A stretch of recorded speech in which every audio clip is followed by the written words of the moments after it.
memoria, ustedes serían muy pequeños, pero seguro que se acuerdan, tendrán conciencia de la enorme injusticia que España hizo con las víctimas del terrorismo durante por lo menos 30 años. O sea, da igual que fuera un guardia civil, que un policía, que un niño, hijo de guardia civil, que moría víctima de una bomba que ponía en una casa cuartel, que un concejal, que un profesor universitario, que un juez, todos olvidados. Olvidados, que decían, los entierros no iban ahí, como muy chivo el delegado del gobierno. Y respaldo por parte del Estado y desde luego de la ley, ninguno. Esa situación ha cambiado, felizmente ha cambiado. Las víctimas del terrorismo hoy han sido acogidas, hoy han sido protegidas como es deber del Estado, y hoy hay una ley que es de septiembre de 2011 que dice la ley de memoria, dignidad, justicia y reparación para las víctimas del terrorismo. Bueno, es estupendo, yo me felicito. Ahora, me pregunto, ¿hay alguna razón, alguien puede darme alguna razón legal, moral o política por la cual las víctimas del franquismo tengan que ser de peor condición que las víctimas del terrorismo?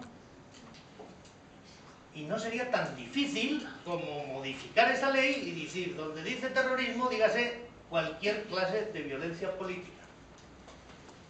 Y luego, naturalmente, haremos un baremo, porque no es el mismo prejuicio el del cónyuge viudo que el del nieto. Pero todos son víctimas, todos son perjudicados, y en un Estado democrático que proclama como el valor fundamental de su Constitución la igualdad ante la ley, todas las víctimas tienen que ser iguales. Y en lo que se refiere a la cuestión concreta, que ya le contesto, perdón Manuel, a ver si es que el derecho penal internacional, que empezó en 1907, a nadie se le olvide eso, ya dice, mire, esto es como el fútbol, aquí hay primera división y segunda división, hay delitos internacionales y hay delitos comunes. De manera que, aunque el dolo, la culpa, los elementos del tipo, el bien jurídico protegido, eso forma parte de una familia común, aquí tenemos dos especies. Esta especie es amnistiable, es prescribible, es doméstica, son bienes jurídicos nacionales que se dilucidan nacionalmente. Pero luego están las grandes ligas, los derechos de las víctimas de crímenes internacionales no son disponibles por los parlamentos, por muy democráticos que sean, porque no les pertenecen. Es por la misma razón por la que yo no puedo vender la estación de Atocha, porque no es mía. Digo, no es tan difícil, ¿verdad? Entonces, desde hace un siglo, el derecho internacional dice, mire, hay cosas que la conciencia de los pueblos civilizados no tolera, que definiremos sencillamente como actos inhumanos y persecuciones contra población civil a gran escala. Eso está hecho desde 1907. Y cuando los legisladores internacionales quisieron aplicar eso en 1918, les fue fatal, con el Kaiser y en los juicios de Leipzig. Pero en 1945, que habían aprendido de sus propios errores, ahí sí arrearon bien en Nuremberg y en Tokio. Y todo eso siguió evolucionando y nosotros nos incorporamos a toda esa doctrina imperativa de derecho internacional en abril de 1977.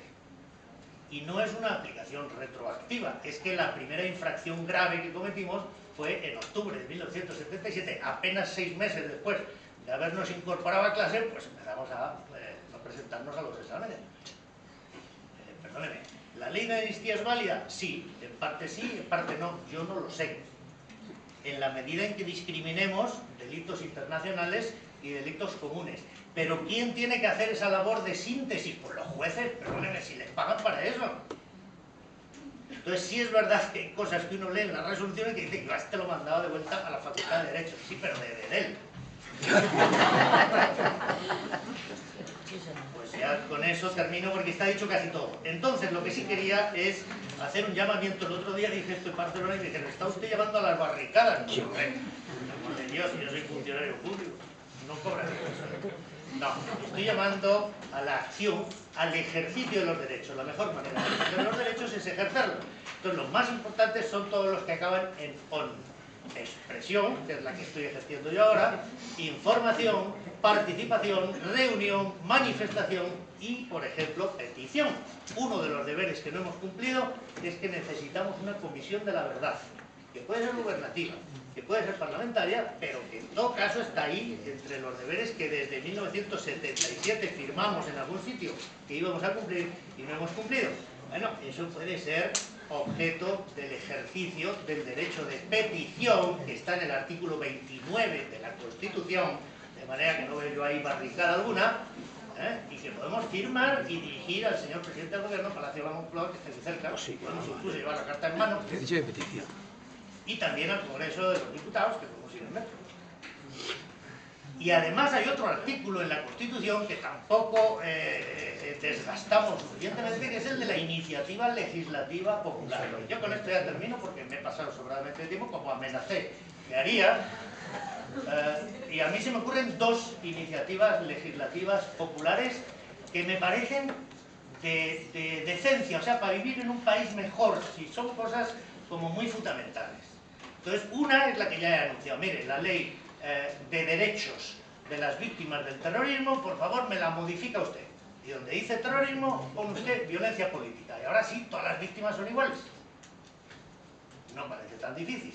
Hombre, sí costará un poquito de dinero y estamos en crisis, pero estoy seguro de que lo podemos pagar. Y si no, pues podemos pedir un préstamo. Preferiblemente no hipotecario. Segunda reforma que se me ocurre, porque esto de las hipotecas se arregla con el Código Civil, no hace falta ninguna reforma. Pero segunda reforma que me parece también como de salud pública, no en el sentido de las drogas, sino en este otro. Pues es que lo dice hasta el reglamento de policía sanitaria y mortuoria, los muertos no pueden estar en las cunetas. Es así de sencillo. Entonces, por favor, una reforma de la ley de 2007 de memoria histórica que diga en España lo mismo que dice el derecho internacional. La exhumación, identificación e inhumación digna de los cadáveres corresponde al Estado. Claro no sí. A los familiares con subvenciones, al Estado. Es un deber del Estado español frente a la comunidad internacional para con sus víctimas. Muchas gracias.